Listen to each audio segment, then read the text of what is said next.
Hi everyone, Jen Fuentecilla, Director of Christian Education at First United Methodist Church, here with two members of our staff who you might recognize, and I'll let them introduce themselves.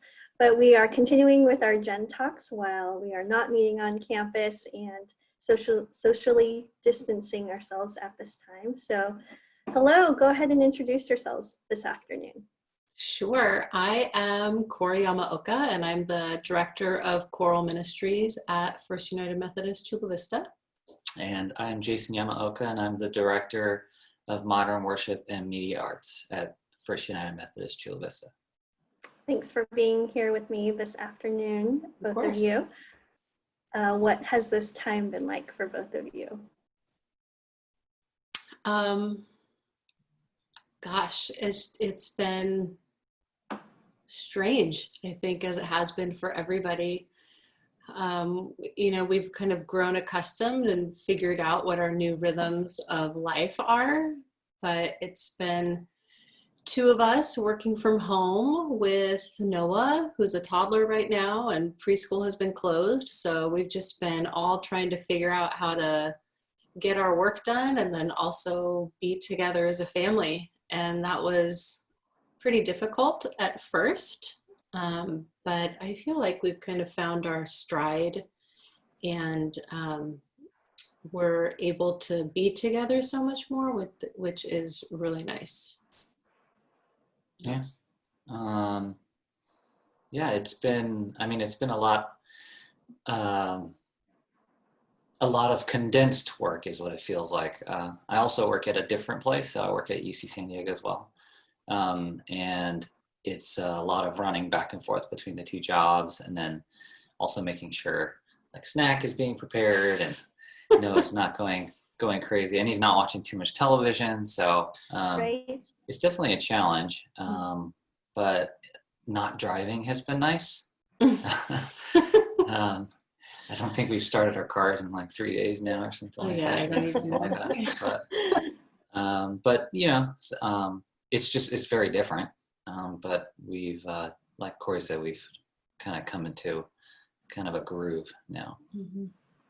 Yeah, absolutely. I think that has been definitely one of the challenging parts about quarantine, right, is having to manage work and family, and in your case, a 2.5-year-old or almost a 3-year-old, and it definitely has its challenges, but joys as well. Mm-hmm. Yes, definitely. Yeah, what's great is that he's not so aware that he knows what's going on and feels the loss maybe as much as an elementary age or older kid, but he understands enough that there is a sickness out there and that we can't really be around people. But when we're home all together, we don't really think about it too much. He's just, discovering things and making us laugh every day. And it's very immediate. So you can't get caught too much up in your head because you're making your peanut butter and jelly sandwiches, and you're getting out your carrot sticks and going outside and playing with the baseball bat. And it's just very good. He's been able to keep us grounded, I feel like, during this time. Yeah. So a lot of joy, definitely. You have to find the silver lining and the blessings in it all, for sure. Mm-hmm. Yes. So there's lots going on in the world, in our country right now as we chat. What has been hard as far as what's going on in the world, and what's brought you hope during this time as well? Gosh, what's been hard? Do you want to speak to that first? Sure. It's been hard to see.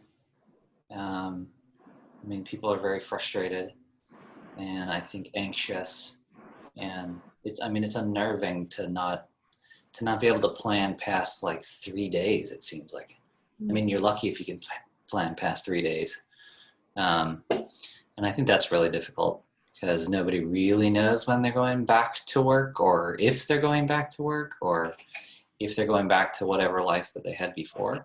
And everybody knows that it's going to be different no matter what, but nobody really knows what that means. Mm-hmm. And I think that's been really hard. And obviously it's sparked a lot of tension, and there's a lot of politics out there that people are very angry, and nobody really knows what's going on, but everybody thinks they know what's going on. I don't know.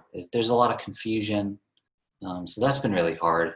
Mm-hmm. And it's been hard to watch that unfold digitally from the comfort of, your home behind your screen.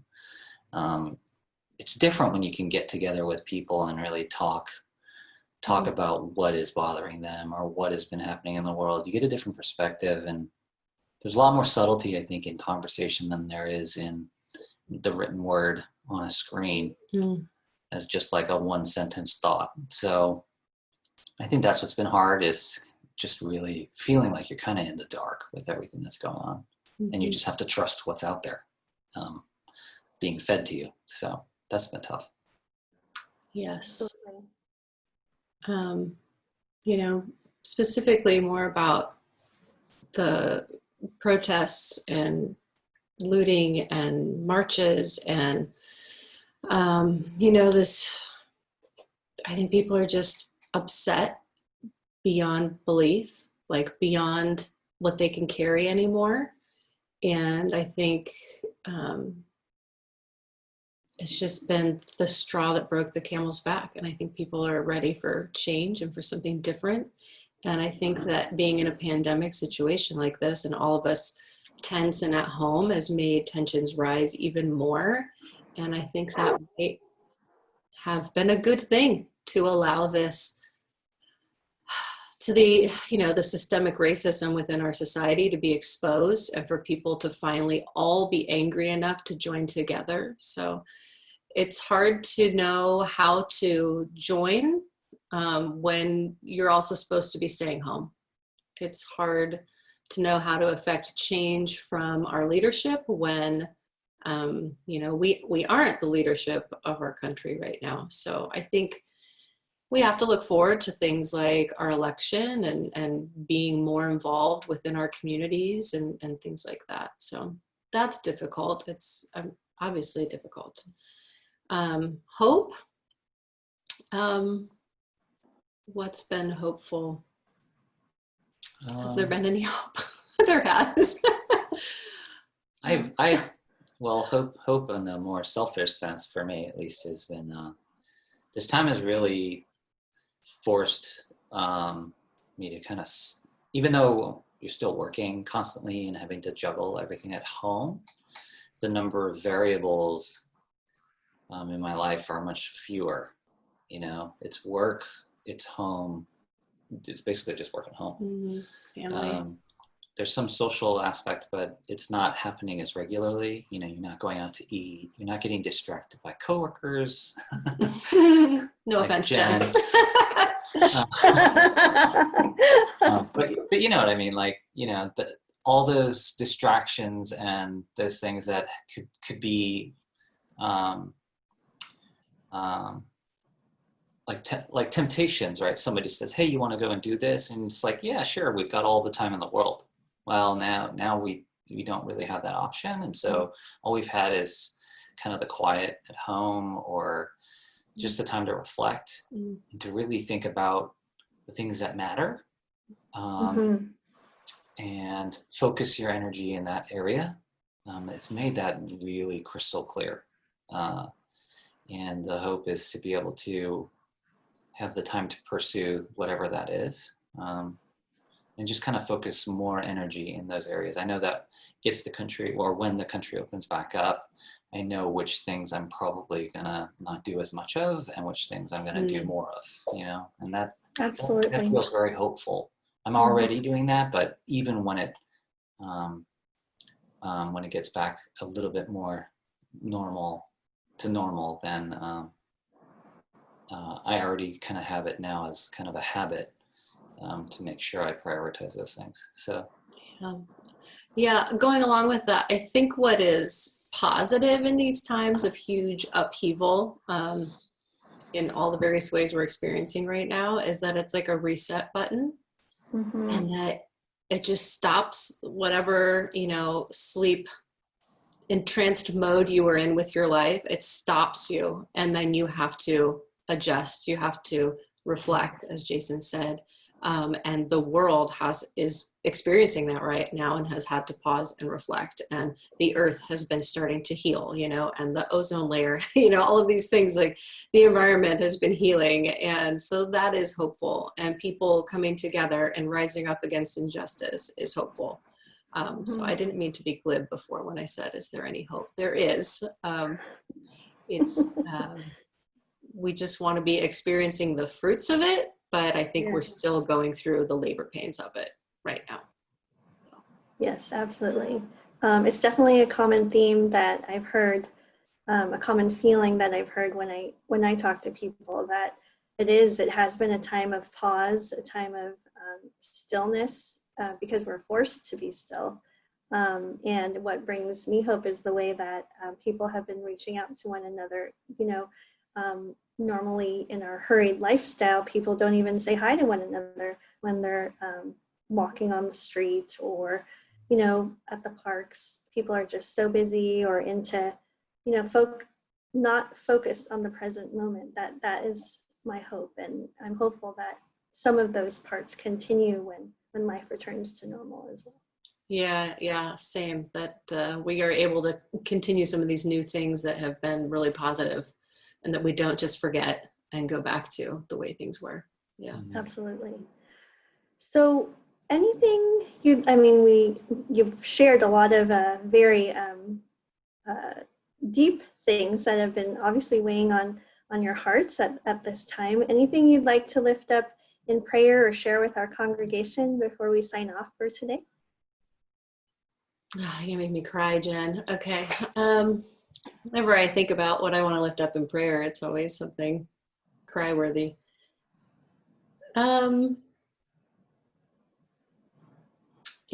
been working with Voices in Praise choir the past month and a half or so, and it's been wonderful to see the children's faces. And I was able to deliver some packages to their homes recently, and just to see them face to face was awesome.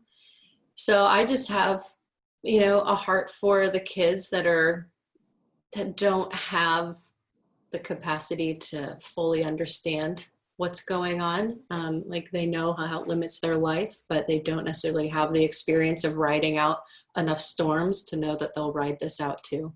So lifting up just the young people, and that some of those, experiences that we can remember from our childhood that are these rites of passage and markers like graduation, even something like that, or prom, or all of that. Like these kids are not getting that. And they'll never forget, that's for sure, how their senior year was, or even 8th grade, or any grade for that matter during this time. But yeah, lifting up our young people, I think, is a big one for me. Yes, absolutely. Jason? Anything you'd like to share with our congregation, or just be in prayer about? Just about the protests in general. The turmoil, I would say, in general, whether you're for the protest or against it, there's just a lot of people that are very angry. It's obvious that everybody wants change. I'm just hopeful that people can recognize that within each other, regardless of the differences of what that change means or how to go about making that change happen. Yeah, it just saddens me that, it almost seems like sometimes people just want to argue for the sake of arguing. Even the smallest details that don't really make or break that much. So just hope that people can start listening to each other a little bit more again. That's a good one. Yes. Well, thank you so much for chatting with me on Gen Talks today. Of course. We're glad to be here. I hope that you guys have a lovely afternoon, enjoying sunshine and time as a family. Thank you. You as well. Bye. Bye.